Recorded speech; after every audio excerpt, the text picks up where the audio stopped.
Thank you all for joining us for tonight's special meeting. The purpose of tonight's meeting is to review any last items before next week's vote. First, on any outstanding ad cut items, and subsequently the overall operating and capital budgets. That's next week. Tonight, we'll start with the special education transportation option Rich and Alan presented. I've been in touch with the Board of Finance Chair and the chairs of RTM, F&B, and Education, and all are in support of us pursuing this option. Following that, we'll take any additional questions from board members on the rest of the budget. In advance of next week, one item I ask board members to plan for. When we go through the ad cut list, if you put forward the ad or cut, I would like it to be voted on and discussed and or voted on, you will be asked to motion accordingly. To then go to further discussion and subsequently a vote, each motion will require a second. We'll go over that again before next week's meeting, and you're welcome to call me with questions. Tonight, we'll have time for public comment after our discussions. I would ask members of the public to understand that we greatly value public input, but have also heard quite a bit in person here at the board table, via email and via direct phone calls. If you have something to communicate that is new, please do. If what you would like to say has already been said, please feel free to concisely indicate that or to remain quiet because it has been said. Before I move into the meeting proper, I would like to take a minute to honor Kathy Schultz, a 30-year employee of the district who died last week. I knew her as an assistant principal at Tokenique. She and Mary Michelson, the principal, were known for their focus on a kind but firm culture. Parents trying to drop off forgotten items were often met at the door by either of them and sent back home. I have a few favorite memories of Kathy, but I'll leave the ones that will embarrass my kids at home. One of my very favorite public memories of Kathy was watching her during a presentation of the Citizenship Awards at the end of a board meeting. The student was standing here at the podium. Kathy was in the audience. I sat right behind her, and her joy at watching a young Tokenique student being honored was palpable. In fact, she could barely keep her seat. Kathy, the care and love of the students who passed your doors came from deep inside of you, and seeing you not be able to contain it was awe-inspiring. Thank you. Please join me in a moment of silence to honor the life of beloved educator Kathy Schultz.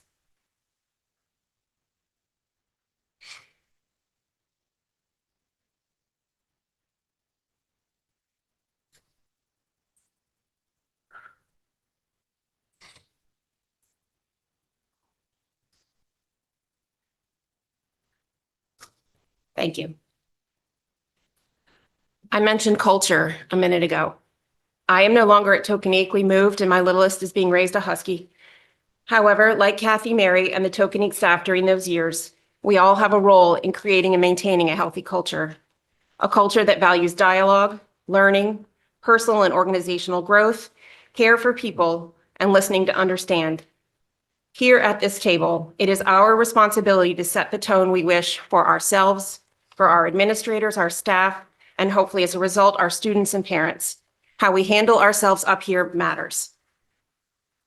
We are facing a very difficult budget season, as we well know. Our budget is at a historic high. Without accounting for prior investment decisions involving Oxridge, Hanley Homes and Royal, and yes, Great Island, our budget is at a historic high. We will make our decisions next meeting. As we know, we won't be making them tonight, but as a review, the largest items the board is deliberating include: 1, right-sizing enrollment to staff, particularly at middle school, where we are also looking at instructional or SRBI support via 2 FTE equivalents and mental health support via privately funded Teen Talk. 2, capacity in arts and music. 3, restructuring FTEs within administration. And lastly, options for special education transportation. We'll begin with that last item tonight. Alan and Rich, I turn it over to you to walk us through the budget and appropriation processes and implementation timeline you recommend. Thank you.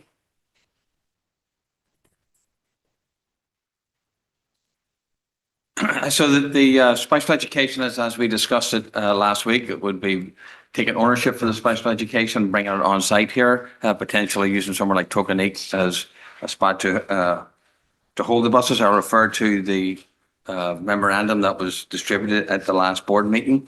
Our plan would be, if things should go accordingly,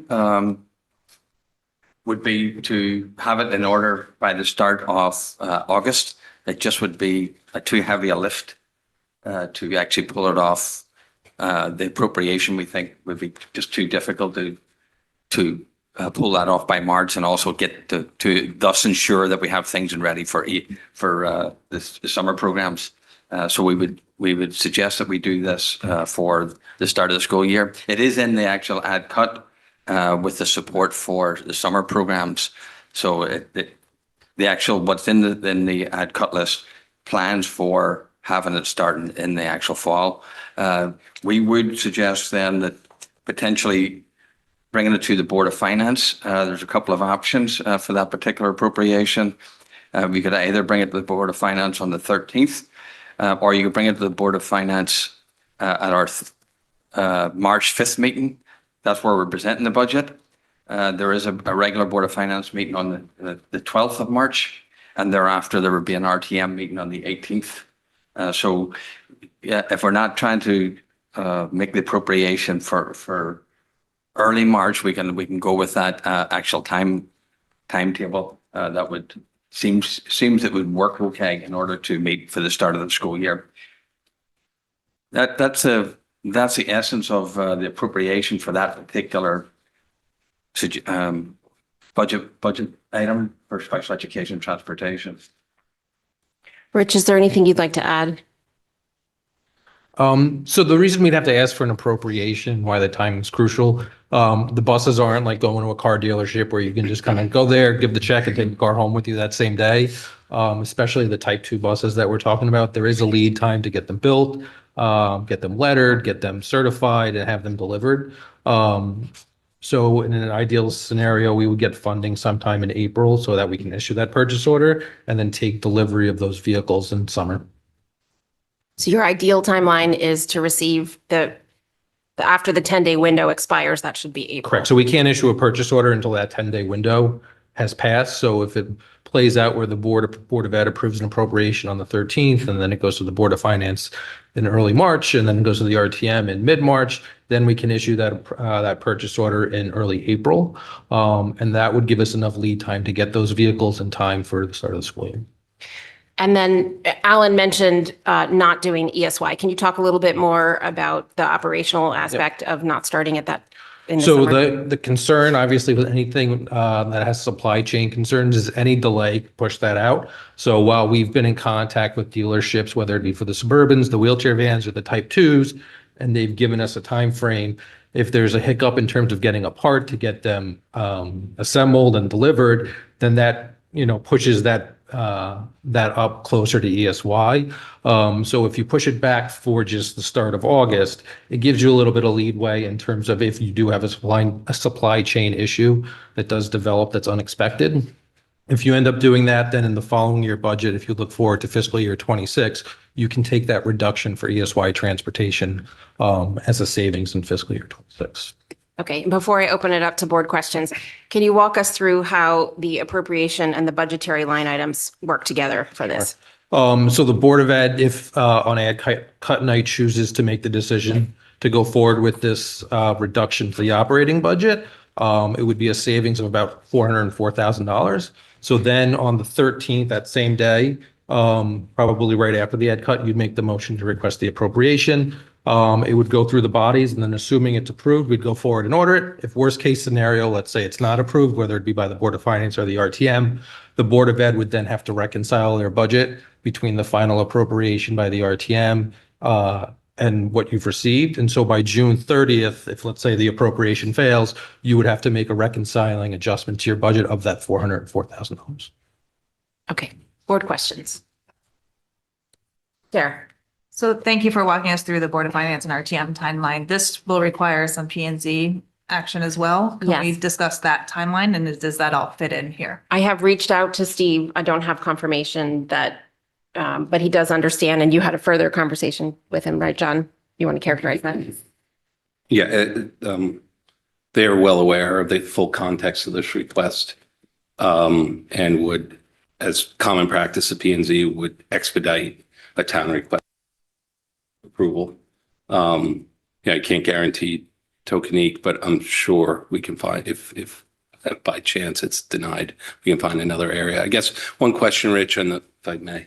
Yeah, that answers, Sorry. yeah, Thanks, no. go ahead. On the location at Tokenie, just where are you talking? Remind us where you're talking about. The So parking. it abuts there's a small strip of parking spaces, about, I think, 7 or 8 parking spaces that abut like an open grass field.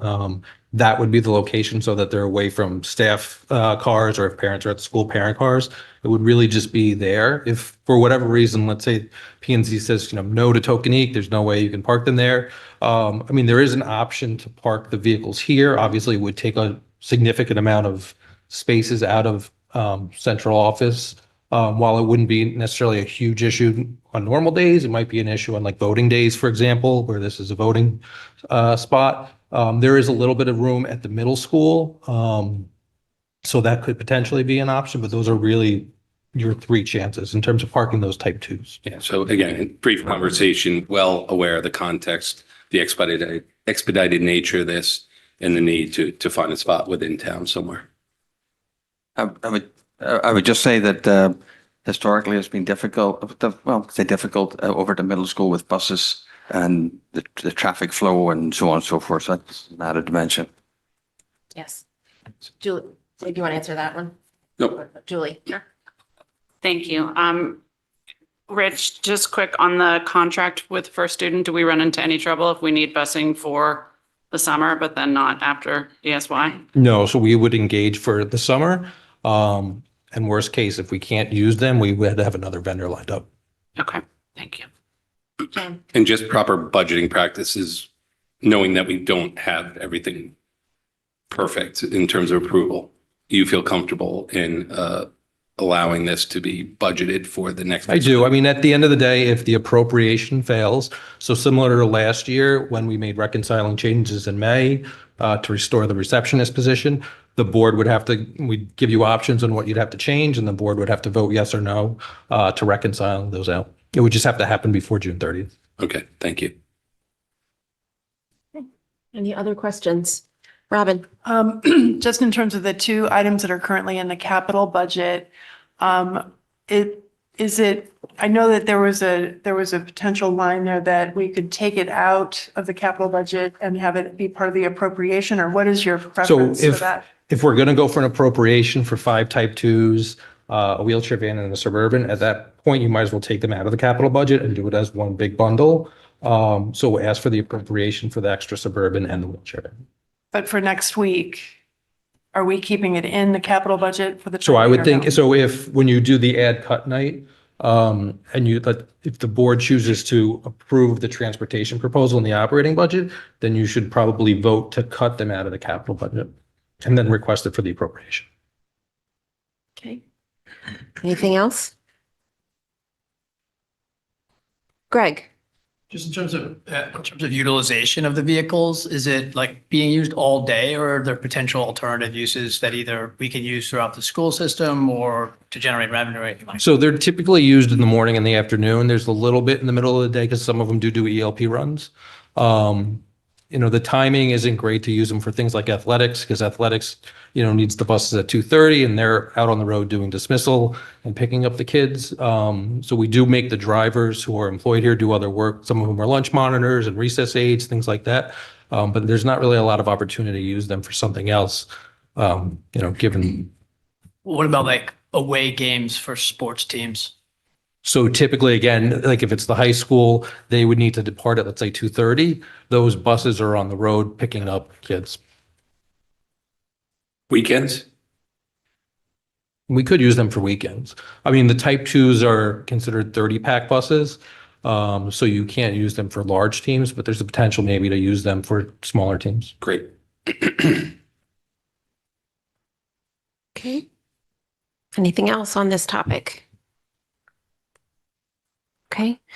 So we will be voting on it next week. If you do find you have questions in the interim, please send them to Alan with me and copy. Okay. All right. With that, we'll move on to the rest of the budget discussion. Alan, is there anything in your notes that you prepared for this meeting that you'd like to review? The only thing I would like to review is from the last meeting that we had that we entered on the spreadsheet. It is in the spreadsheet somewhere, if I can read small print. Can you pull that up for me, please? Yeah, can you pull it up? So we realize an efficiency with First Student just by restructuring the payments for our bus contract. So I think was that $40,000? So it's $40,000. It's a 1.5% reduction on just the home to school portion of the contract. What does that mean, Rich? So home to school is the large 72 passenger buses that pick up and drop off at the 7 different schools. Based on payment, currently we pay monthly. So we pay a portion of it up front. And so in order to do that, they would give us a discount of 1.5% on the cost of just those buses. But you could just point that out on the spreadsheet for me, please. It's very small. Highlighted in green on row 57, 40,307. Yeah. That was below the. The other transportation, Yeah. that's correct, because it's separate. Question? Robin. Is that also included in the ad cut spreadsheet, the revised spreadsheet that you had sent out? It is. Okay, thank you.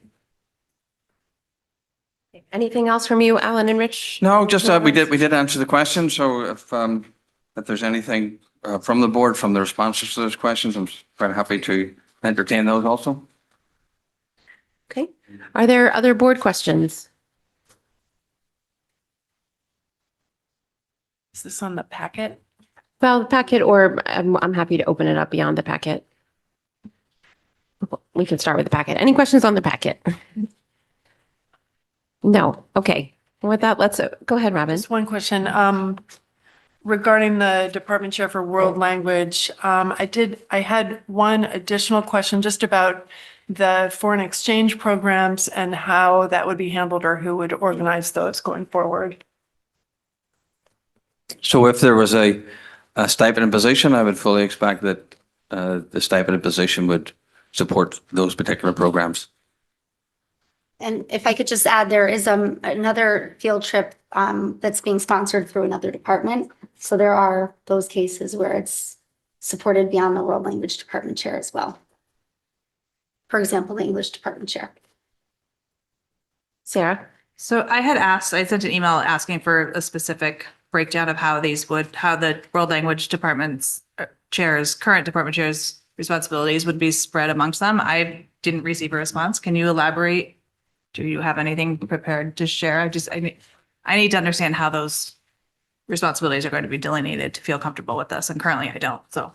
So some of the responsibilities will be delineated through some of the assistant principals because there's going to be supervision that is required, evaluation and supervision. So some of them will go through there. We will have the coordinator positions. Both Carolyn and Amy will also provide a lot in their areas of expertise of world language. But again, that's a time and place now that they have that expertise, but that they will still be providing some oversight there. So it'll be between the building principal leadership, the stipend positions, the assistant principals. Okay, and who do you see as the face of the world language department? Like I'm thinking, when I spoke last week about the incoming 9th grade event where all the department chairs were up there, who do you envision being that person? So that would be, to me, that would be an administrative decision of how best to handle that. It could either be an assistant principal or it can be a member of the administration.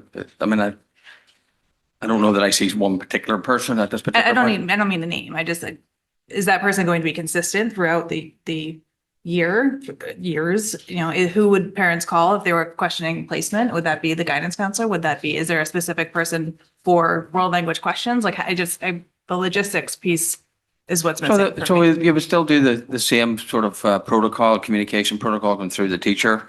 And then that would, if it's not a curricular issue, it would then go through the assistant principal. I mean, that's kind of what would happen.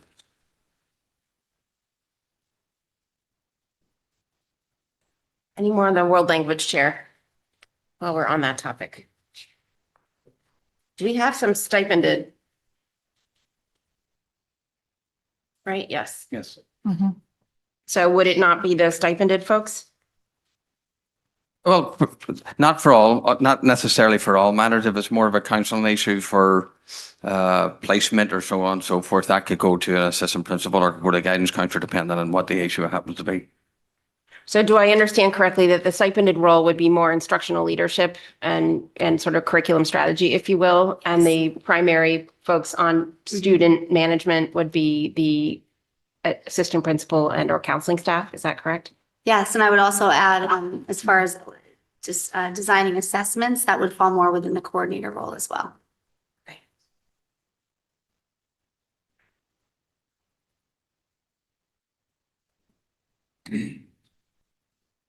All right. Anything else on world language? Looks like, no. Okay. Other topics? Julie?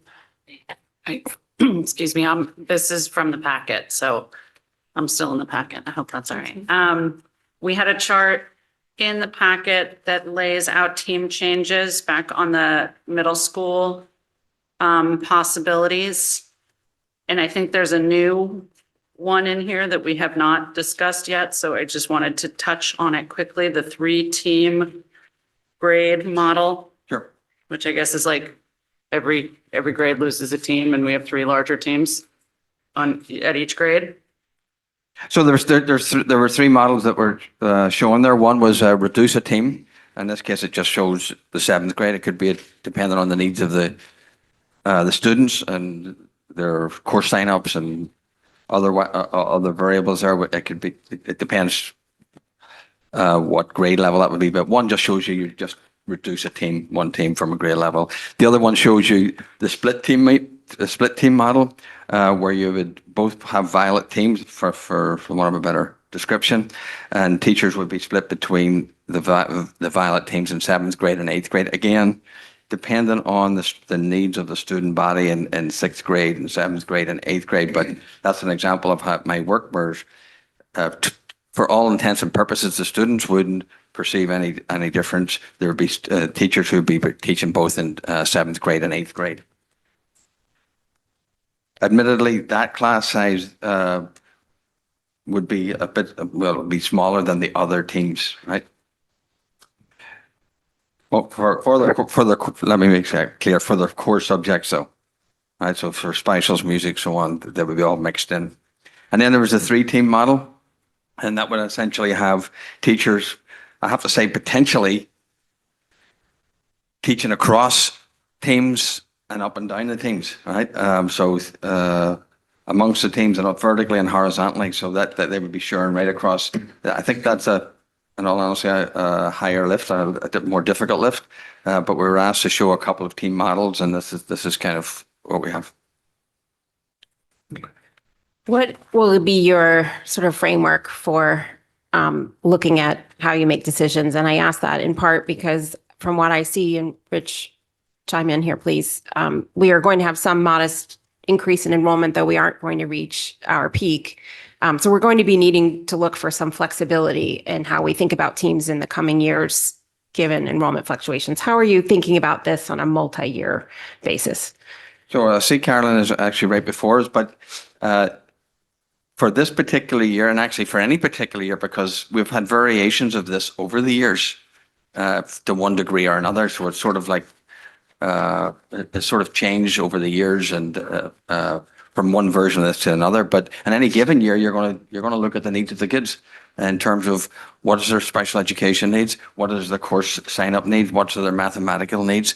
And from there, we'll make decisions on what's the best actual model at that particular point. So in any given year, it'll be those variables. Now, maintaining the team process is important. So I know the board has expressed a desire to do that. So we will be doing that, and also ensuring that as far as we can that teachers are on dedicated teams as much as possible. But predominantly, it will be the needs of the students will drive the actual model itself. I don't know if Carolyn wants to speak to that or not, but that's. I Karen? agree with everything that you said. It's the needs of the students and the course requests and the supports that drive how we schedule the students each year. Thank you. Katie? I have a couple questions about this, starting with slide number 2 that shows just the reduction of one team in one grade.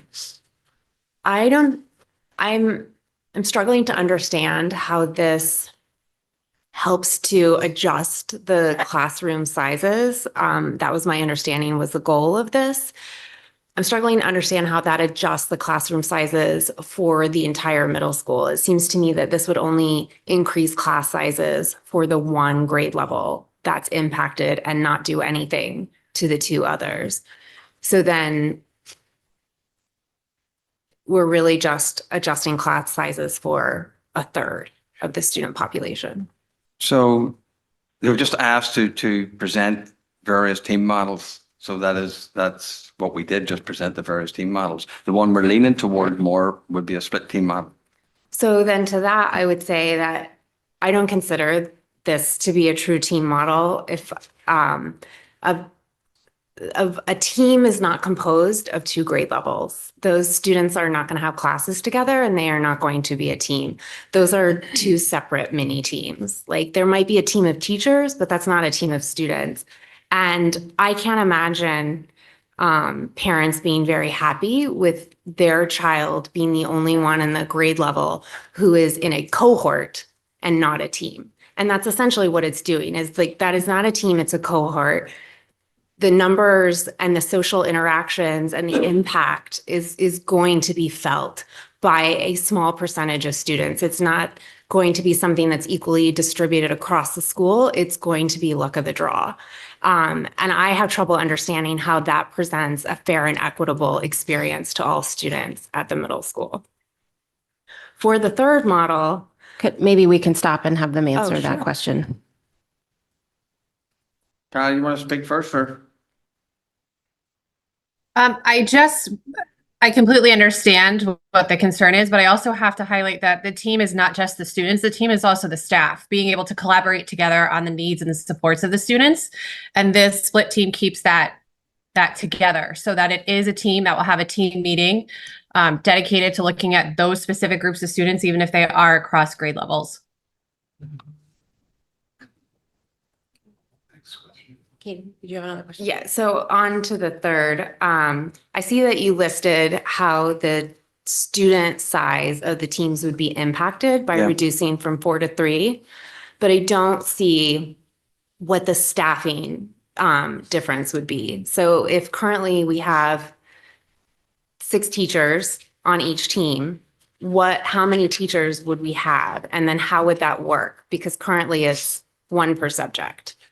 So I think we're recognizing that there would be more teachers, like if you take teaching across grade 6 or 7 or 8, and also vertically. So that's a more complicated and probably less desirable option, particularly for our teachers, I would think. Remember, these are a couple of models that we're showing. To do the best model, we're bringing in the consultant to work directly with the principal to see what the actual best model will actually be. But this one here is I don't want to rule it out, but teaching wise, it's certainly the more difficult one. So Alan, understanding that at the end of the day, what you've described is a more bottom-up model, starting with student need and course requests and just straight up numbers. What is the work you're planning to do over the next 6 months with the consultant what are the questions you're asking to help get to what the solution is? There are trade-offs in each of the solutions that we provide, up to and including the current.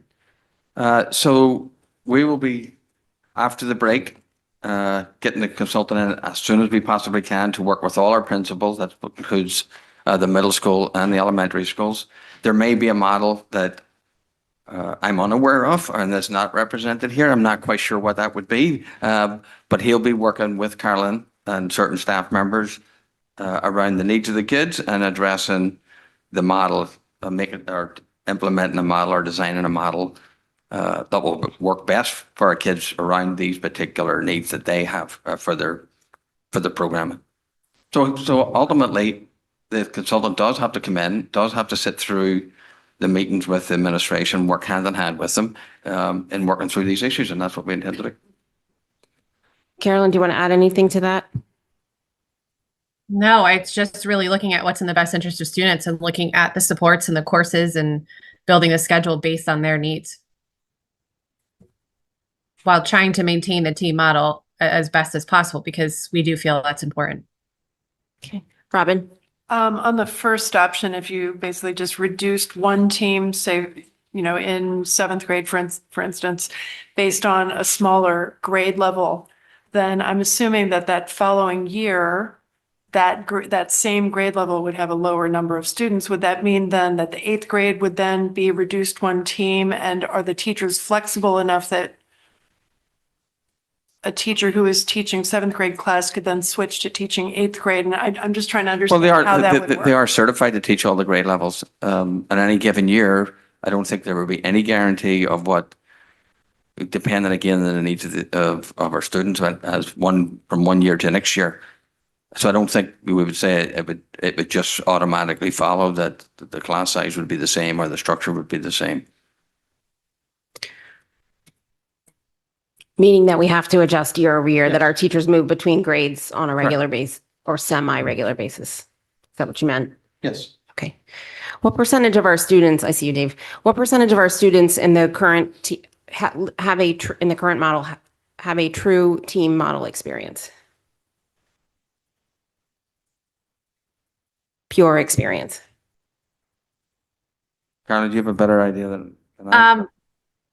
The majority of them right now, the rainbow classes are mostly the advanced math classes, and every student's associated with the team.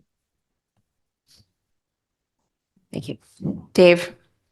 Just want to make sure I'm following this right. So originally there was a thought we're going to get rid of a team. Then there was a number of models presented here where the scenarios you laid out.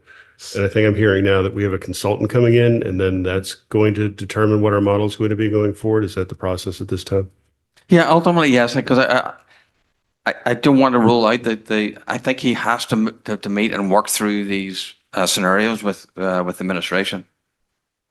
Thank you. Julie? Thank you. A couple thoughts, specific on the split team model, which Katie kind of touched on. I just want to go back again to the mini team, and the strong similarity that has to cohorting.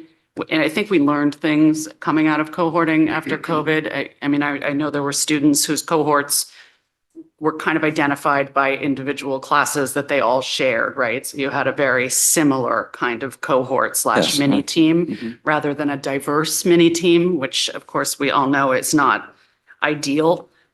So that design gives me great pause from the start. I am also still struggling with this idea that we're trying to right size the class sizes, and yet we're speaking only in averages, and we're not talking a design that lends itself or helps me understand how it's going to be that we're going to have the right number of kids in the room coming out of this shuffle, to make up a word. So I don't know what we can say to that at this point. But it doesn't seem like that piece is baked in any way. And if that's where we're starting from, and I think that's been the challenge all along, that's why it's so hard to be flexible with this model, then I'm still not feeling assured that we've figured out how to do it. And then the last piece, just on the 3-team model while I'm at it, to me, I can't envision a world where those teachers would be able to meet as a team and would be able to do the work that they need to do in order to best serve their kids and their kids' needs on a day-to-day basis, which is why we're holding on to the team model in the first place. So. John? Can somebody tell me, as much as I value the team approach, do we have a policy around teams at Middlesex, Marge? Just to be clear, the answer is no. Okay, thank you. So, I mean, I just go back. We have an explicit policy around matching class sizes within ranges, of course, with giving the superintendent discretion. And he's come back with 3 models with a consultant he's going to work with until the school year. And so I think it's made clear that we're following our policy. There's also multiple policies that look to seek efficiency in how we operate these school districts. So I find it a little troublesome that we don't have a policy. It's a practice and it's a valuable practice in such a large school to run teams, but we have to maintain flexibility in order to run an efficient district. Katie? Yeah, I just agree with that statement wholeheartedly. I don't see how this first model accomplishes the goal that was intended whatsoever. It does not apply that policy right sizing of classrooms across the school. It just targets one team. The other two, I think, are erosions of the model. And John, to your point about us not weighing in on something that doesn't have an explicit policy, there are a lot of things that are in this budget that aren't written specific policies. And I think that the board is tasked with ensuring that our school systems maintain the level that's expected by our community, and changing the middle school or beginning to erode the middle school model of teams would be a major departure from the education that our children receive. And that does fall under board purview, in my opinion. I think we have to be a little careful with a major change in the education that our children receive at this stage. I think that there have been some legitimate questions, but I just think we don't have evidence necessarily that there is definitely an implementation that will fundamentally change everything. I just caution you. Just the name alone, if we were to remove the team model, then we would more likely call it Middlesex Junior High, because it would be a junior high model. Well, I would respectfully say this is not like, I have to draw the line here. This is not a junior high model, not by any stretch of imagination. I do recognize that it tinkers with the team model, but there have been years where we've been doing some of this and it's gone, it's gone well. In fact, nobody tends to notice it. I will say this respectfully, and I don't mean to be any particular adult in the room or otherwise. Our children go with the flow on the schedules seamlessly. Now, that doesn't mean to say, that may well be, Mr. Adley, but doesn't mean to say it's right that the one that they're being asked to do, whether it's COVID or whether they change a schedule on a dime, right, on a daily basis. These can tend to be, adults honestly can have more difficulty with the models than the children do. That being said, I'm not playing down anybody's comments in the sense of the seriousness of them. But it's certainly not a junior model. Like that's not the case for this, because this maintains the essential components of the team model. I'm confident of that. Sarah? Moving away from the team model discussion, can you elaborate more? Because I had a bunch of conversations with parents, since the public hearing, about the piece that I feel like I'm not understanding well is how those additional 2 FTE equivalents for SRBI are going to be used. And can you, if this reduction in force goes through at the middle school, what does that mean? And can you just detail that out again? Like, talk to me like a middle schooler. How does that work? So essentially, those 2 FTEs, if you think about it as 2 teachers and they're teaching the schedule throughout the day, the 5 periods throughout the day. Those 5 periods are for both teachers. So if you want to say 10 periods a day, would be available for support, stroke, intervention, SRBI for students. And why is that not happening now? I think that's the confusion piece. I think that it essentially could happen now. I would recognize that. So there's the capacity to do it now, but we're just not doing it? Yes, when we were looking at the 4 to 5 classes, I shared earlier that we didn't make that change, particularly at the middle school, because of the number of changes that the children were going through COVID, through changes in administration. It wasn't just the time to actually do that. So is it correct to say that what you just explained is that you didn't change the teaching load during the past couple of years, but explicitly you're looking to assign that capacity, if you will? Yes. Of certain teachers to be instructional specialists in SRBI. Yeah, so as we look through the efficiencies to be realized, that was one of them. So technically, you could have removed an additional 2 FTE, but you haven't. You've reallocated them to SRBI. Do I understand that correctly? Well, I don't know that we could eliminate it. I don't think we could just eliminate the additional FTEs that way, but they have been reallocated, yes. Okay. Can you talk about why you chose to allocate them to SRBI? What were you trying to do educationally beyond just providing support? But what was the driver there? Because discussions on through and through the budget process with administration, actually prior to the budget process and also during the budget process, focus on interventions, the number of the needs of the students and the number of interventions that we had. We had the SRBI presentation here at the board. So that was an area we felt was continually would be helpful, whether it was formally SRBI or additional support for students through the teachers who are going to actually deliver the instruction with the highest quality instruction, whether it's a math teacher, language arts teacher, or otherwise. Thank you. Amy, since you gave the SRBI presentation, is there anything you can add to that or would like to add to that? I would just say that in addition to children moving up through the grades since the pandemic, we have some missed opportunities for learning, and those students are rising toward the middle school now. And so the window to provide supports and services before they're in the 9-12, more content-driven learning experiences are really critical at the middle school. So this provides that opportunity to do that. Thank you. Carolyn, is there anything you would like to add? I think they touched upon it. It's just really using the expertise of the teachers in the building and the content that they teach to really hone in on supporting students that might need that extra support. And again, I thought that for the middle school, I really wanted to concentrate on all aspects of support for students. And that's what we've tried to do in this particular budget. All aspects of support being what? Being mental health support, support for special services, support for interventions for students. So those are all of the areas that we have tried to provide in this particular budget season. Dave has his hand up. Dave? Thank you, sir.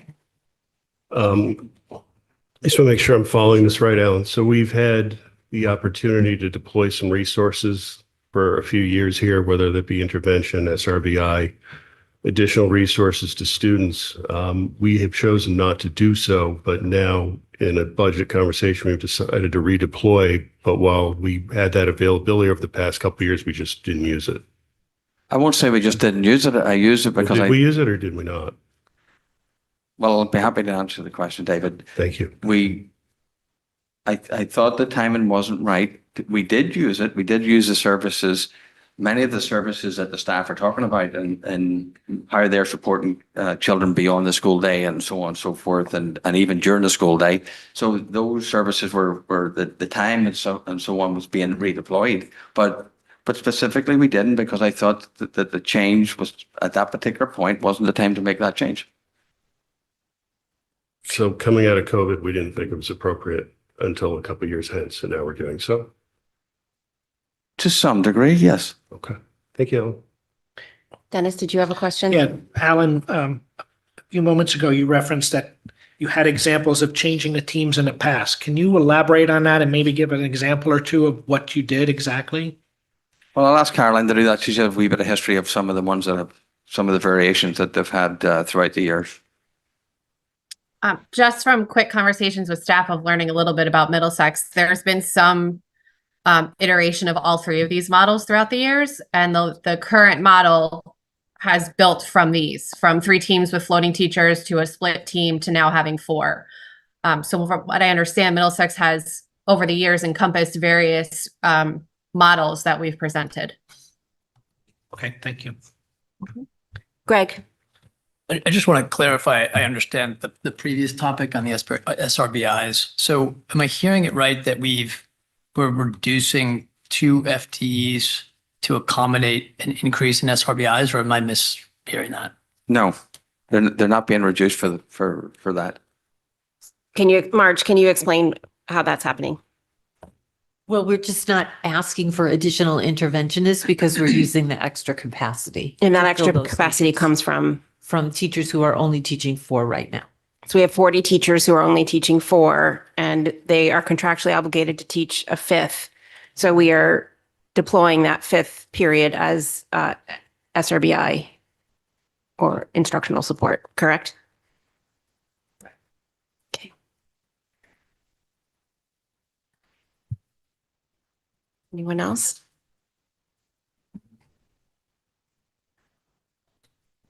Okay. Yes, Katie. At the bottom of slide 4 in the teaming examples, there's a note that mentions a curricular impact. Can someone give a little more color to that, please?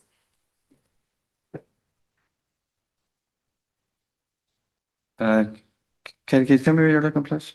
Not on the slide, it's in the note. When you open the presentation, in the Google Slides, there's notes on the bottom of some of them. This one says, all teams are big, floating teachers, curricular impact. I don't have that on mine. Oh, I see. Can you see it? I can see the note there, and that refers to just considering the professional learning that we would have to make sure that we provide for staff who are teaching across grade levels. Can you tell us a little more about that? Well, yeah, if teachers are teaching across grade levels, there would have to be professional learning for the content standards, but that's something that should be happening anyway, more frequently than it does, because it's children in any given class might be at standards at the grade level before or after. So in order for teachers to properly differentiate, that's just good practice. And additionally, we want our staff to be able to know where kids are coming from and where they're going next. And really the 6-12 continuum. So would that have budgetary implications? Would that cause those teachers to maybe be pulled out of the classroom more? Like, how would that look in terms of like the way that that's accomplished? Well, we would have to take a look at the current professional learning time that we have, including the time before school starts. There's wraparound time, there's team meeting time, there's grade level meetings. There's a variety of time available that we could accomplish that. Do you have some of that development built into the budget already if this is a model that we would? Mhm.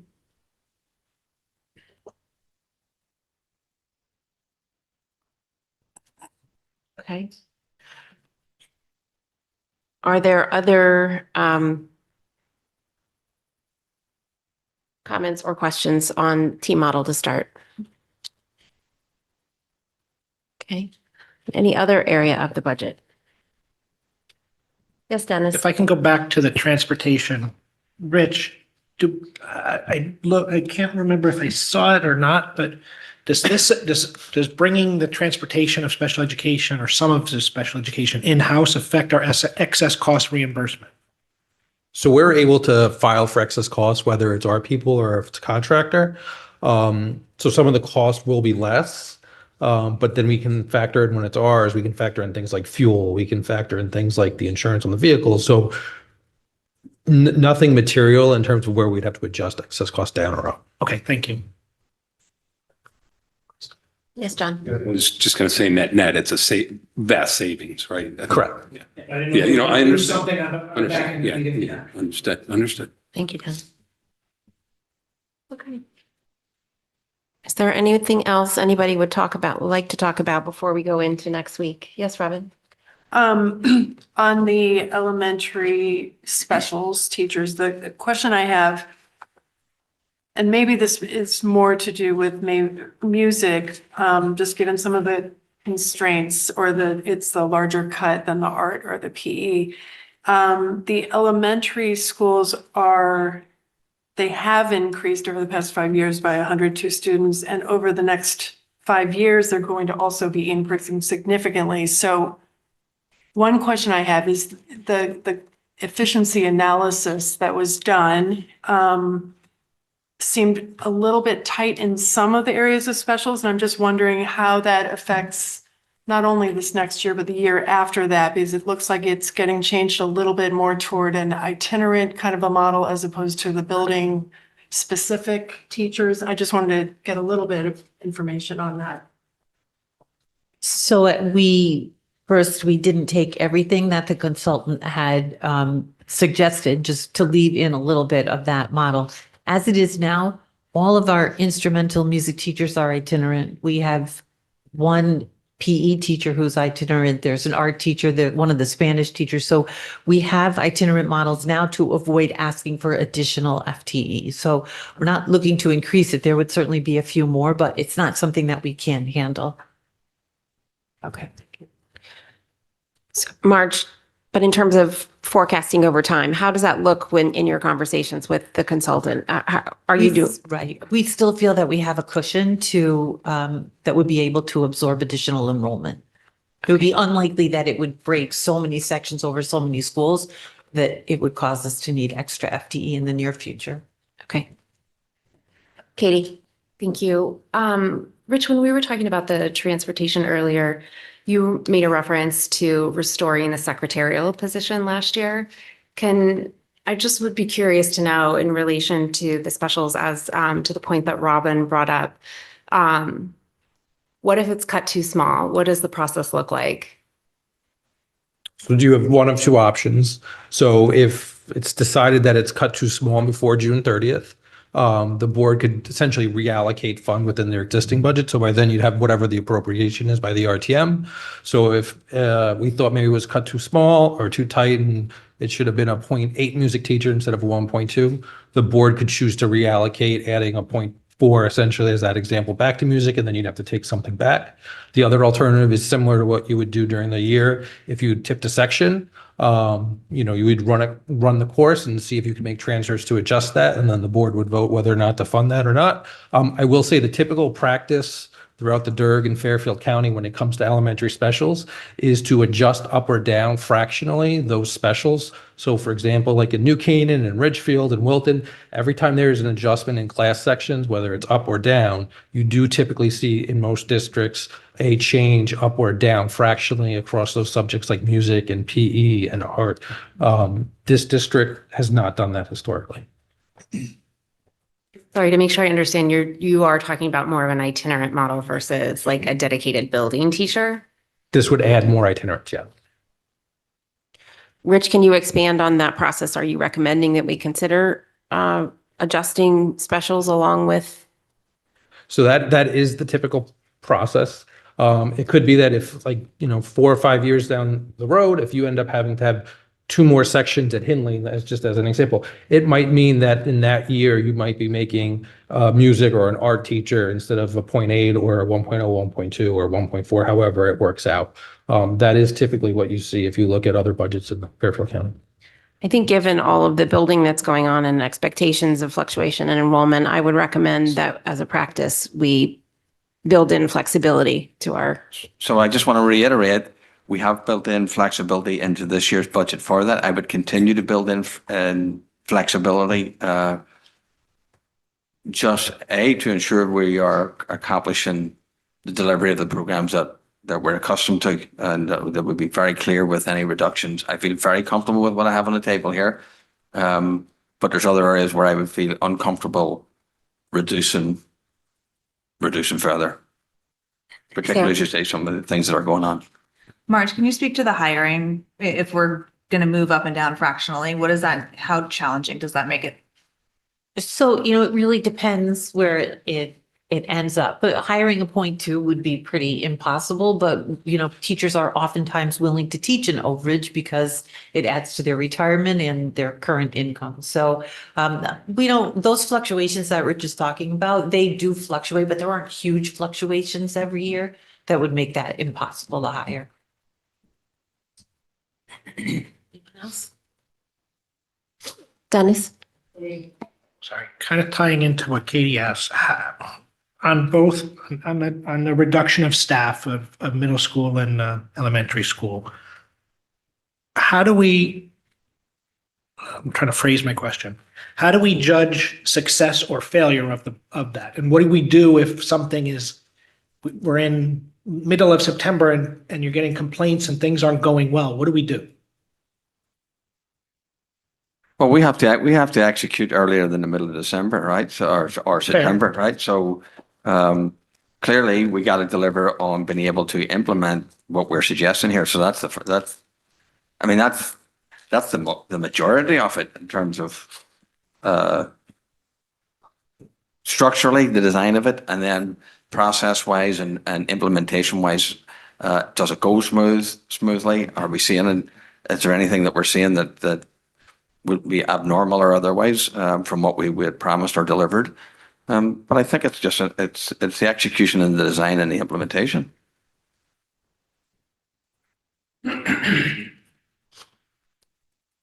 Okay, any other questions? Yes, Greg? Just some clarification questions on the special ed consulting services table that was put together. Just want to understand how I'm reading this. So we've got the contracted individuals. Are the equivalent FTEs, is that saying, here's how many FTEs we would need to hire to replace the contracted individuals if we were to bring them on full-time? So the contracted people do a certain amount of hours. And so an employee here is effectively 1,200 hours for the year. So it's taking the hours that the contractors are providing and back again to that 1,215 hours to get you that individual FTE. So we do have, for the contractors, we have a lot of people who are part-time. So they're not the equivalent of a full-time. So which is why you see like contracted speech or contracted OT is either more or less than the equivalent FTE. And are the numbers that we see, like for the contracted individuals, 14 for speech, 8 for contracted OT, is there any overlap? Is that all 14 different people from the 8? So the 8 don't exist because they're not our employees, as an example. So like if we look at speech, there are 14 different people that the various providers give us who work a variety of hours. Some are working only a few hours a week. Some are working the equivalent of a full-time load. So that number of hours equals what 6.5 full-time employees would look like. Okay. And has any work been done to look at this and see if bringing it much of this in-house, I mean, it's almost $3 million a year. So if Look we like- look at, so we brought forward the idea regarding the paraprofessionals, which would, the BCBAs, for example, an in-house BCBA with benefits is about $130,000. So for the equivalent would be about $400,000. I'm sorry, looking at OT, I'm sorry. So the OT is about $143,000 if we were to hire them. So if we were to hire 9.5, you're looking at about 1.4 million. So that would be more expensive. PT is roughly flat. Speech depends on the individual.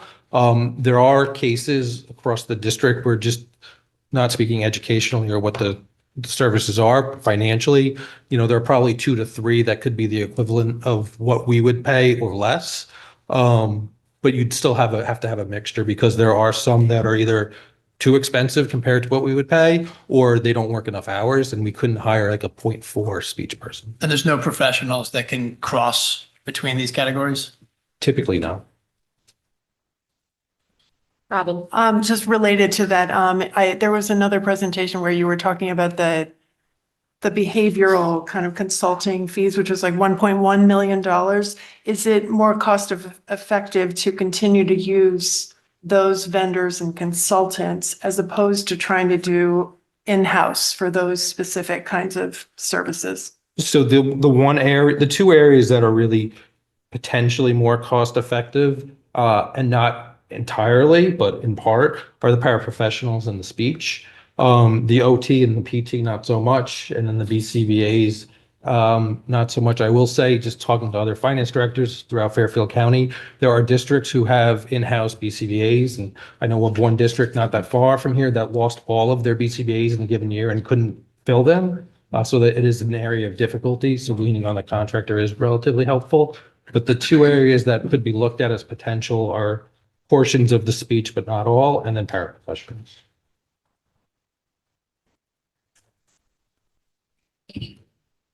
Shirley, do you want to add anything? And the only thing I would add to what Richard explaining, Robin, is that on the BCBAs, those are associated with the paraprofessionals that are being supported. So there's a formula of how much time a BCBA spends with that contracted paraprofessional. This is a specific type of paraprofessional. We have many more than 5 in the district. I Robin? have a different question. So I know we've talked at length about the proposal for the assistant principals with ratios and every different kind of way. But the question I have after thinking a lot about this and kind of is really more the question of, with Middlesex and Darien High School, we've seen declining enrollment in general over the past 5 years. And then over the next 5 years, it's slowly growing, basically. And so the question I have is, why is it at this time that you're recommending adding an additional assistant principal as opposed to, say, 5 years ago, when we were kind of at a peak? That's really what I'm trying to understand better. It's just, I think it's fair to say that the needs of our students over the last number of years have increased. I think I would say that's nearly indisputable in many ways. The social emotional needs, the behavioral needs, the instructional needs of the students, they've all increased. Okay, thank you. Is Carolyn still there? Does she want to add anything? I think she's still there. I am. I think Alan captured it. We just have a lot more complex needs of students, especially coming out of the pandemic, and an increase in meetings. And, we would like to be more present and visible in the classrooms, helping with instruction, offering teacher support, student supports, and just looking at that in general is why we had asked for another assistant principal. Okay, thank you. Katie? Thank you. Rich, I just want to go back to the consultant question quickly. Have you looked at what changes the budget might experience if we moved the SLPs?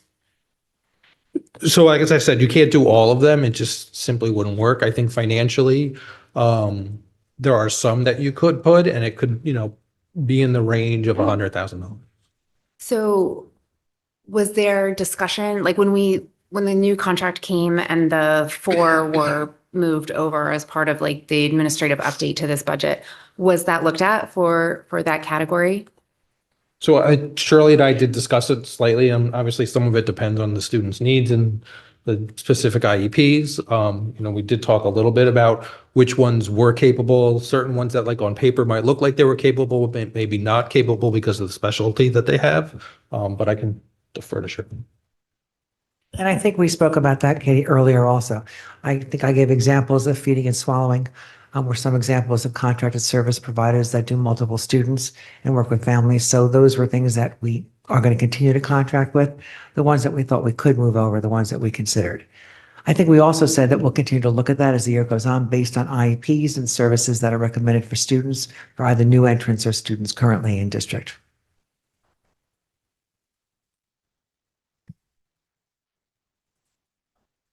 Bobby? This is maybe an easier question, about the gate receipts. I had proposed the turkey bowl ticket price.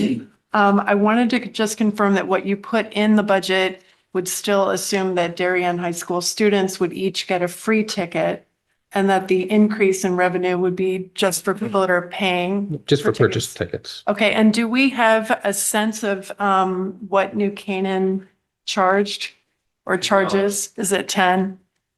Okay, I mean, my increase was really more driven by our increased costs for officiating and rentals and everything else. So thank you for the clarification. Do we know if they're looking at raising theirs? They did not propose raising. Anything else, Katie? Are you looking like you have something? Yes, it's a different topic. I was just making sure we're ready. Okay. So I had 2 questions that I want to follow up on regarding the restructuring of the special education admin. And these were mentioned in the public hearing last week as well, but I think that the questions bear answering too. So, Amy, I think that when I had asked a question about, why we were preserving in the budget the director of elementary education as opposed to the curriculum coordinator, you had responded that that you felt it was really critical to have someone who could provide consistency and oversight across the 5 elementary schools so that there's coherence and implementation. And I guess I want to ask why we're not holding to that same standard for SES.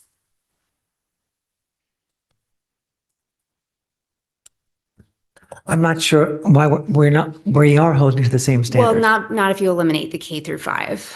No, I think the equivalent, Katie, would be a better example of supervision and evaluation is what the director of elementary can do, and that's not what a coordinator can do. In our design for K through 12. Sorry, I just want to be clear. I'm not talking about the curriculum piece. I'm just talking about the special education. That was just a So the comparison. equivalent would be that our program directors, both on middle school of 6 through 8 and in the high school 9 through 12 and the K through 12 director would all have that oversight and supervision and evaluation of staff and related service providers. There is nothing being eliminated by having a K through 12 in terms of on-site supervision.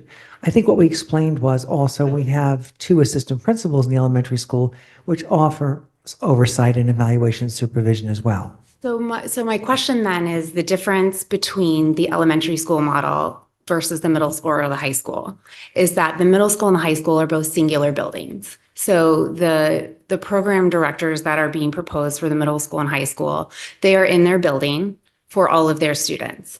That is not the case for the elementary. At the elementary, there are 5 buildings. So my question is, why not having one person at central office that pulls together that cohesiveness that was spoken about across all 5? Well, you would continue to have it in a different model. The K through 12 model would still ensure that cohesiveness of elementary and support the assistant principals, which has one in every building that's also on the ground, as you said, in the building, supervising instruction and implementation. So 2 things to that. The first is those APs, the SES APs that are in each building, 3 out of the 5 of them are in their first year. So they are new, they are not established, they are learning the ropes. In one of those 3, the entire administration team is new this year, some not even from the beginning of the year. So the K through 12 is essentially really kind of doubling the position as to what it's been. So where we used to have one person K through 5 with oversight, now we have a person K through 12, so there's less. Our APs are not fully established. And what's interesting to me is that a lot of this budget seems to be driven by special education symptoms, specifically PPT numbers. We've heard a lot about that. But what I don't see in this budget is an expansion of special education services. There's not a single special education teacher added here.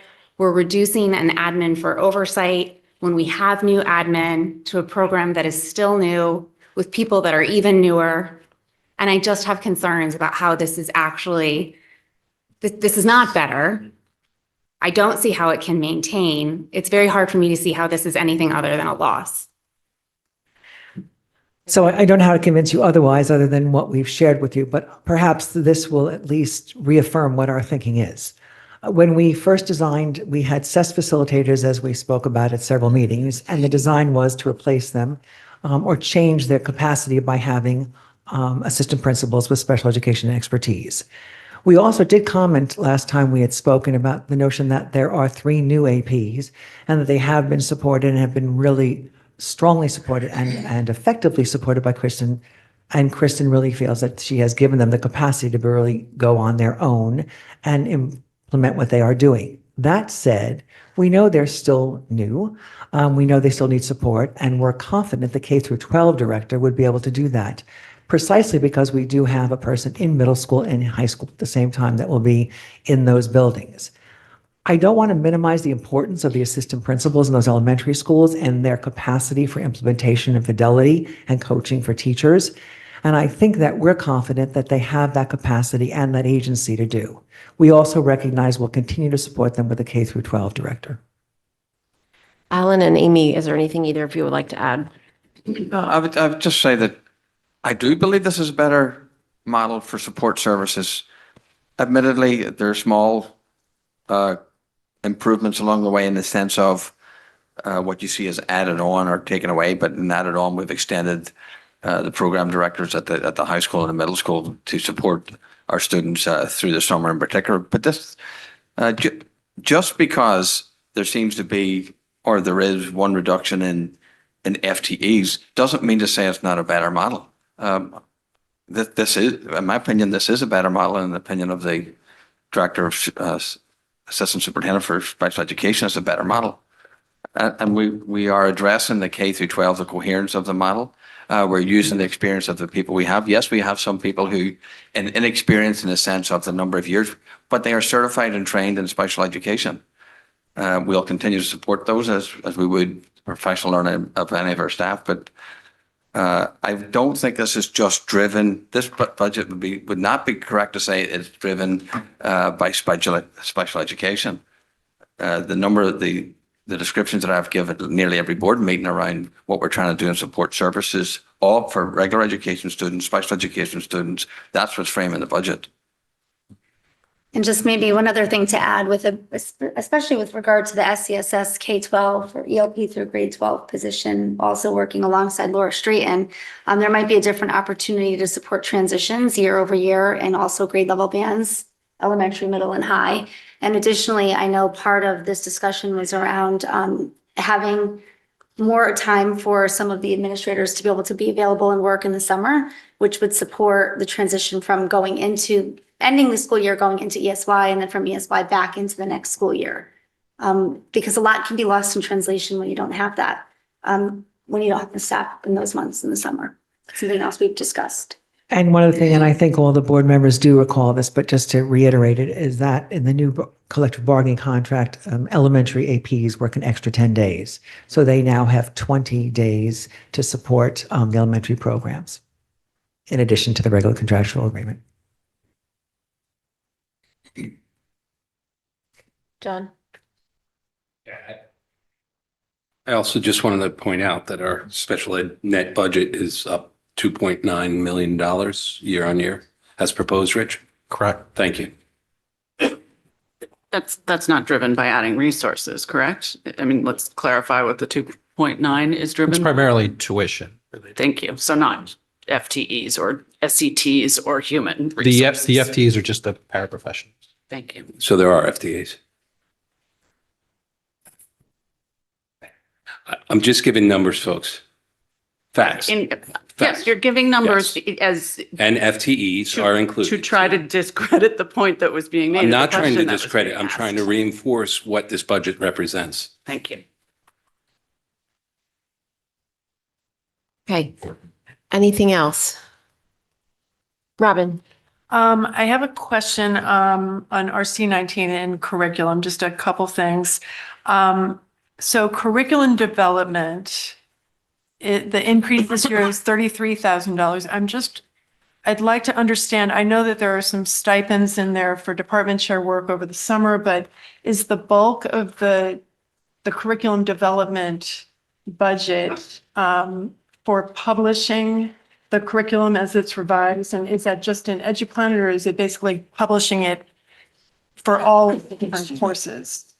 I just want to understand what the costs are and why it increased this year. That, and then another example would be for ELP, needing to think about writing and revising curricula, for example, for play-based learning.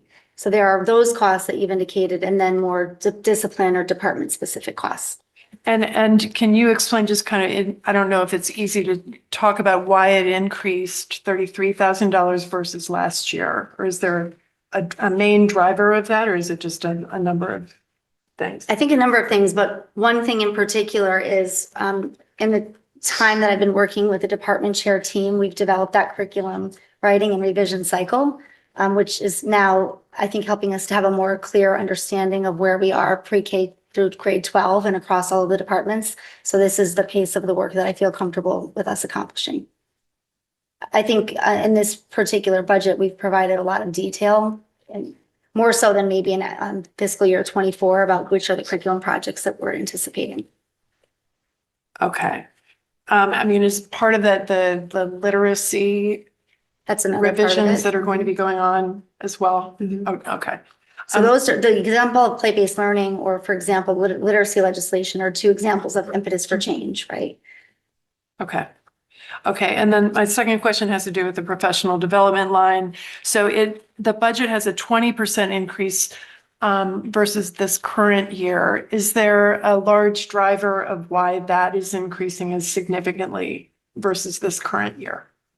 So some of the legislated and mandated requirements that we have to meet are an example. And then additionally, when you write and revise curriculum, I believe very strongly that you have to match that with not only shifts in instructional practice and practices for assessing learning outcomes, you also have to make sure you're matching professional learning opportunities to support curricular implementation. Okay. Okay, thank you. You're welcome.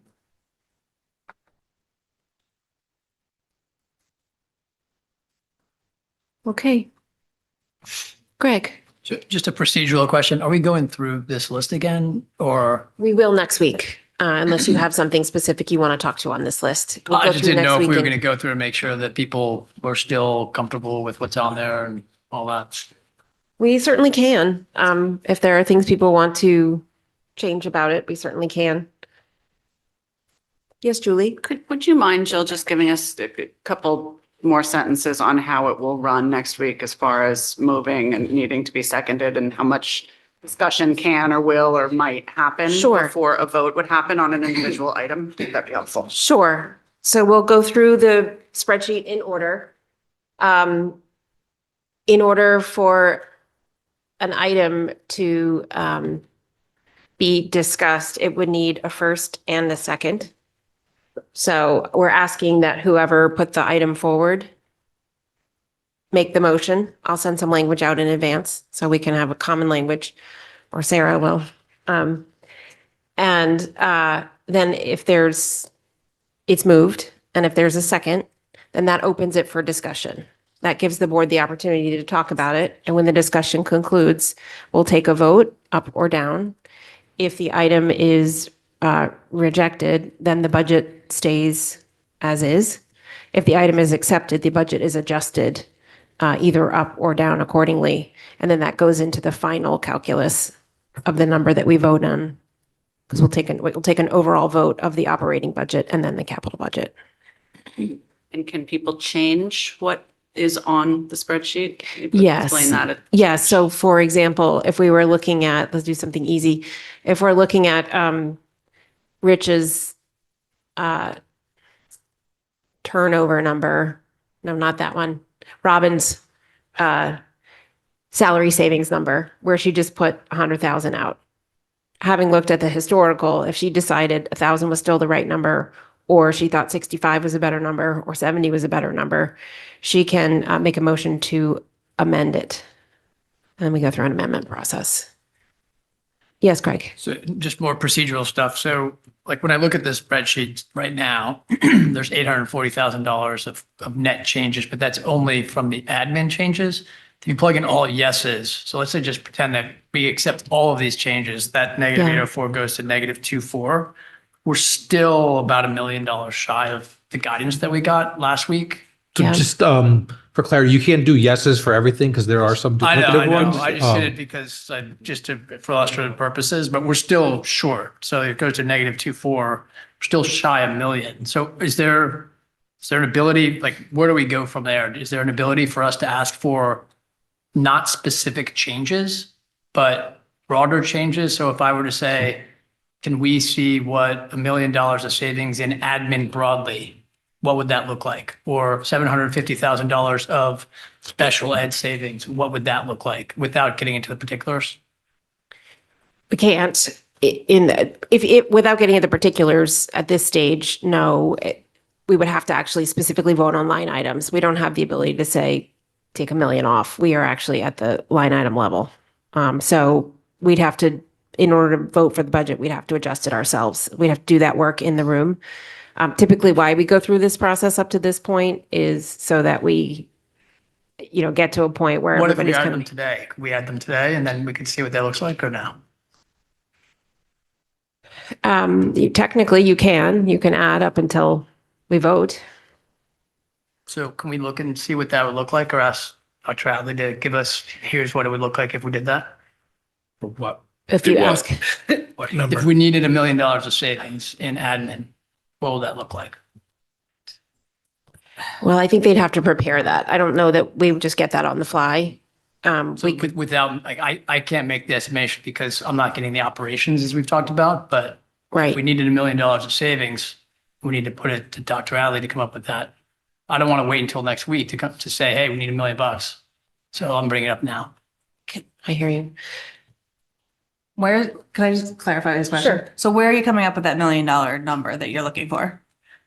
it's hard to know what the number is going to be until we go through the process, but if I Right, put in all yeses. And I think what you have to remember is that it was guidance. It was not, we don't need to hit that number at our meeting next Tuesday. Right, but so if I think we should hit that number, That's fair. That just the way you said that, it seemed like you were, I'm saying we're getting guidance. I'm taking that guidance. If I agree with that guidance and I want to hit that number, then Yep. Dennis? I think with that comment, it might be helpful to walk through the entire process of how it works after we approve a budget and then what happens after that through the process of the Board of Finance and RTM. Okay. So, And what abilities they have to adjust the budget sure. specifically. And start with the approval of our entire budget, actually. Yep. So next week, we'll go through add cut. Well, then we'll get a final bottom line number. We'll vote that budget up or down. If you vote it down, then it reverts to this year's budget. So If the board voted it. if the board were to vote it down, so it's not customary to do that, but that's what would happen. Subsequent to that, I'm going to assume it gets voted up. We will submit the budget to the Board of Finance on March 5th. And that's a formality. They just receive it at that time. They have a public hearing shortly after that, and then they go through a series of deliberations based on their financial structures. At that point, the Board of Finance may make any adjustments to the budget. If Rich gets some additional information about the transportation number that could move the budget up or down, we could send that information to the Board of Finance. They could adjust accordingly. But with that, the Board of Finance cannot take out an item. They can only adjust a dollar amount. They can say, we want $1 million out of this budget, but they can't tell us where to get it. They can Correct. just say $1. Correct. So that's called line item veto. We are the only entity with line item veto, which is why we do go through the budget line by line. Once the Board of Finance receives it, they can tell us, we love your budget, go forward. We don't love it. We want you to cut out 100,000, $1 million. That's their right, if they get the majority. If that happens, as it did happen a couple of years ago, typically we would go through and adjust the budget, but we typically let it go through the RTM first because the RTM also doesn't have line item veto. We'll adjust it up or down. And then we would vote after the RTM to reallocate. Yes, Dennis? RTM cannot adjust up. Excuse me, thank you. RTM can only adjust down. Thank you. Okay, fair point. Anything I've missed in that process? Dave, then Katie. So the next step in that scenario, Board of Finance, RTM go through, they say you have to remove $1 million. The next step is we defer to administration, we go line by line ourselves. What exactly happens in that sequence at that stage? So then we go through line by line ourselves. Again, we vote line by line and we end up just assigning the presumably reductions to each. But we would use administration for guidance. Right. In terms of prioritizing. Correct. Administration would give us Okay, so we would not go through ourselves and take out $1 million. Administration would hand us a proposal. Let's not use $1 million. Let's say 100,000. Administration would give us a proposal for that number. Well, $1 million gets our attention, but Yes. so I guess part of the reason I framed it that way is when I think about Greg's question, it would be interesting to know now, and we won't have the opportunity to do this work next week, but we could give Rich and Al a little bit of time in the what if scenario. If it's $1 million, where are you thinking about that? And that maybe would inform our work next week as we go through it. Okay. Katie? Thank you. One small comment, I think it's helpful because this is so complicated, to think about the spirit and the spirit of the administration and Board of Ed is to put forth a budget that meets the needs for teaching and learning. And the spirit of the Board of Finance is to say if the town can afford that budget. Sometimes that's helpful to just distill into that. Question for you procedurally. I know you had mentioned that you were asking people who had made adds and cuts to motion, but I just wanted to clarify that should an add or a cut have been made by another board member and they don't initially bring them, that still, as long as a person motions and seconds, it Yes. can go forward. Someone else Thank you. can pick it up. Yes. Yes. Go ahead, John. I just, I've been elected twice now and I take my role as serving all constituents in this town. So I am sensitive to all taxpayers as well as our students and our parents. I mean, I guess we should get a consensus of the board if we do want to pursue Greg's exercise of, and seeing if it's feasible to put something like that together. Almost, I would encourage maybe separate of this spreadsheet, just so we don't get confused. If tasks and see, and I kind of smirk, just given the struggles that we are having right now with the proposed budget. But if tasks with another $1 million reduction on top of what we've done, is that kind of what you're looking for? So on top of what you're looking at now, what would the administration recommend to the board? Is that what you're going for? Yeah. I mean, we can ask for it. Can I just ask a question, Greg, if you don't mind, to clarify? You had specifically said out of admin. Did you specifically want it to come out of the administrative RC? Or you just mean out of the? Well, budget? yeah, so the administrative RC is like RC 16. There's not $1 million in that one. Okay, so that you didn't need This that. would I be just wanted like, to confirm. I was thinking admin like across all the RCs, because admin is in a lot of different RCs. Special ed is also in a lot of different RCs. Special ed is much So, larger, $28 million. Greg, I would suggest that rather than dictate where it come from, if that's an exercise you want us to We should undertake, have them. let's have them determine Yeah. where it should come from. Yeah. Is this something the board wants to do? Do you want to ask? Yes, Katie? I am not in favor of backing into a number. Dennis? I think we go through the process and to Mrs. Lublin's point, and I think I tried to say this last night, maybe not so eloquently. I think we're trying to develop the best budget to educate students of Darien, and what that number is what that number is. And we're trying to be fiscally responsible in getting there. And then it's up to us to work with our partners of the RTM and Board of Finance to get the final number. And to come in with a number now seems arbitrary to me. I'm not in favor of this as well. I'm not going to back into a number. We could ask, Rich is always working. We could ask if he's squeezed the lemon any harder. Which is a little different from backing into a number, but might be a compromise. I would support if Rich has any other fabulous memos in his back pocket. I would be open to seeing them. But short of that, I am not interested in asking the administration to go through this exercise at this time. John? I like the spirit. I just think it's a little late in the process. And I do think, again, we can, think about it long and hard as individuals this week if you'd like to add something. But I just think at this point, given what we've been through, and to just throw another $1 million potential, it would be a little disruptive to the community at this point, and going through all the hearings. So that's kind of my gut right now. But I do think we're going to have another go at the spreadsheet. Dave?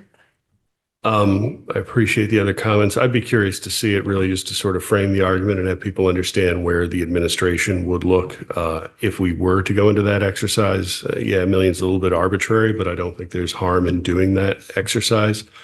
I think if we wind up in a situation where we're going line by line for ourselves, having had that guidance previously would be beneficial if we do wind up in that situation. If we don't wind up in that situation, sorry for wasting your Sunday, Rich. Okay, well, that's not much consensus, board members. Robin? Just in terms of the timing, if it did go to, say, to the Board of Finance and to the RTM, and they both said you have to cut, what is the timing of when we would be doing that exercise? Is that in June? So you have until June 30th to reconcile your budget. Ideally, you don't want to wait until June 30th, but by June 30th, you have to reconcile to whatever the appropriation. And So- that starts after the RTM meeting, which I believe is in May. But we Is that did right? it, May, the first week of May. Go ahead, Marbet. So the RTM votes in May, so should they not vote for the appropriation that the Board of Ed approves, you would have from that moment till June 30th to make the decision. If we look at what we did last year, where we made some changes, I believe we did it towards the end of May, so it was a couple weeks after, but before. Two years ago. And we did What it about during COVID. 2020? Yeah, what about Yeah. 2020? So 2020 was we got a cut during COVID, and then the board reconciled, I believe it was in May or early June. Right. So it'd be nice to be able to avoid that process probably if possible, I would think. But- That was the impetus for the question. Pardon? That was the rationale for the For the question. question. But I do think Mr. Sini brings up a point is that the purpose of having a public hearing is to alert the public of what we're looking to do, and to then kind of do this literally at the last moment kind of subverts all of that good work that we've done. I'm going to disagree with you on the purpose of the public hearing. The purpose of the public hearing is to hear from the public what they value about the budget. That is statutorily what we're asked to do. We do put it where we put it because it supports additional dialogue. So I'm not quibbling with the point you're making, which is we do try to engage the public along the way. But the stated purpose of it, that not every board does ad cut. So the statutory reason isn't because of ad cut. Julie? I would just add though, again, to the timing point, that it's also a quick turnaround for the 9 of us. It's a quick turnaround for all of you to get that work done and for the 9 of us to digest that and decide if we have any more questions on what's being proposed, to then vote on it in very short order, I think is, while I appreciate the spirit of the question, I do think that it's almost irresponsibly rushed at this stage of the game. Okay. Okay. Do we want to ask Rich for anything else that he might have in his back pocket? Always. No? Well, the board certainly can ask us to do what we have to do, that's fine. We've got this budget in, and remember that we've got it in with reductions that we had to make. So I would imagine any further reductions at this point may not be too palatable, but that's what we can discuss, but and we can certainly see it in a magic memo somewhere, but I'm not for sure. Magic. But I just, I'm just, this was brought in with some difficult choices already made on this, so it's gonna be Okay. difficult to do that. I would agree with that. We're having trouble with the choices in front of us for good reason. So if there is anything, I hear the spirit of your question, Greg, and I appreciate it. But if there is anything that is seemingly easy to discuss, given that we won't have time to iterate over it, let's bring that forward. Otherwise, I think let's continue through the process and see where we go. All right. Yes, Julie? Just out of curiosity, Rich, have any of our neighboring or Durg A towns, districts approved a budget yet? So New Canaan did approve, the Board of Ed approved, but not the town. Yep. They were at 6.5. Okay. Greenwich, the superintendent proposed a 5.5 without health insurance, and the board brought it down to about 5.5, but again, not approved by the town. Weston came in at about 3.5, and their board brought it down to about 2.8, but again, not approved by the town. And Westport, Ridgefield, and Wilton are still outstanding. Thank you very much. Can you send that wherever everybody is? Can you send that to us maybe early next week? So we just can have the latest before we get here, please.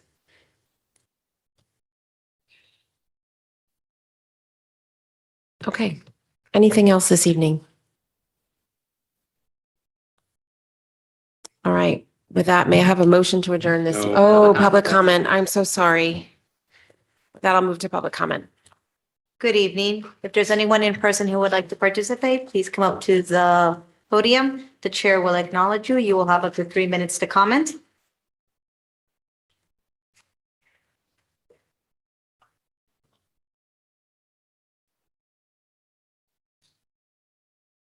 Good evening, everybody. My name is Tim Sorensen. I am a resident of Monroe, Connecticut, and for the last 20 years, I've been a staff member here in the Darien Public Schools. And over that time, I've worn many hats. I am a teacher at Middlesex. I've served as a curriculum leader, a team leader, a coach at the high school, and a member of council's committees. And I share this background with you simply to establish what I think is my dedication to the students of this town. And tonight I come before you to focus on in a completely different capacity. As you can see, I am also the faculty advisor and musical theater director of Theater 308. And so I come, having come last week rather, and observed public comment and observed the public hearing. And so tonight I come as an advocate for over 100 students and all of the students at Darien High School who take advantage of the clubs and organizations that we have at that school. And I urge you to reject the recent addition of an activity fee as part of this year's budget plan. I recognize that building a budget is a complex process. I've watched and listened as you've painstakingly gone through item after item over and over again, and I know that you will do it again tomorrow or next week. However, an activity fee is not the answer, particularly one that singles out our theater students at twice the cost of any other club or organization. Theater 308 is an organization that prides itself on inclusion and providing new opportunities for its members. However, an activity fee will simply deter students from joining us after we worked so hard to rebuild following the pandemic. Like many other organizations, we lost so many things as a result of COVID. And as an organization, we are just now recovering in a way that matters most: the return of our membership to their home away from home. Please understand, an activity fee will force students and families to prioritize what they can afford over what they love. I recognize that in many ways, this entire budget debate is about that very issue. By instituting this fee, you are just passing the decision-making responsibility from you to our students. And while I'm all for teaching students fiscal responsibility, this isn't the way to do it. In closing, when this board went line by line through the budget last week, the activity fee came up, and Mr. Maroney, you commented something to the effect of, "I don't like it." When it comes to the time to make that final decision next week, please go with that instinct and vote to remove that fee from this year's budget. Thank you. Anyone else in person?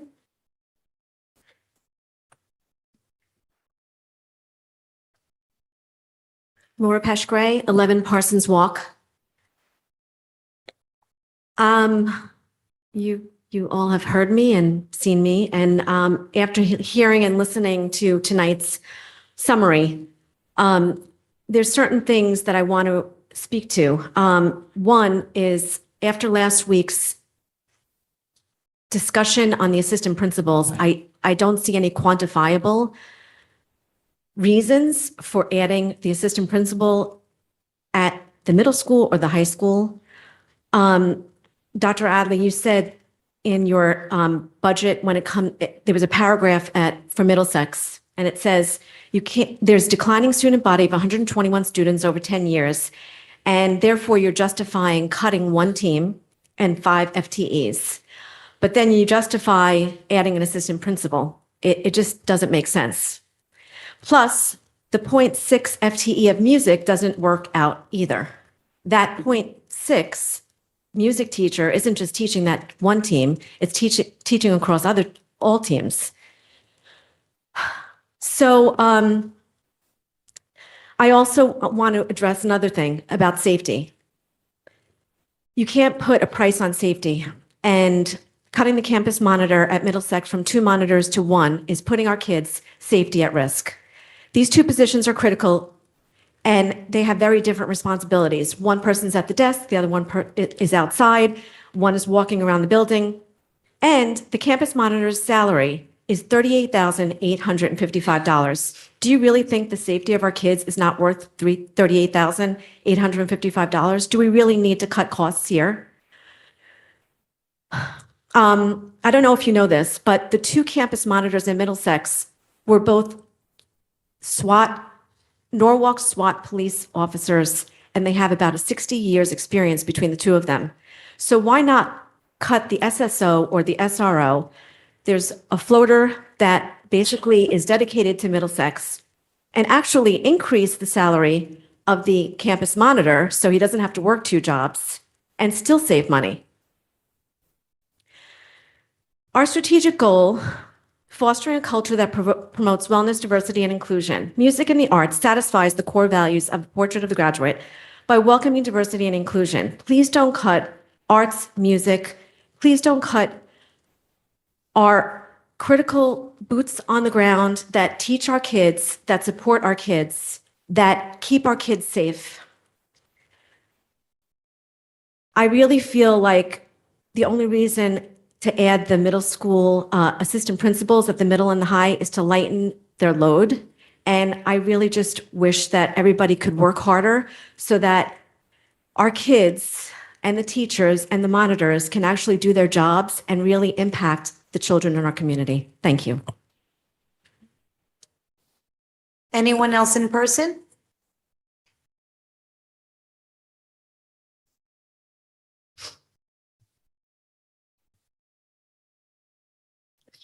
If anyone online would like to participate, please use the raised hand icon.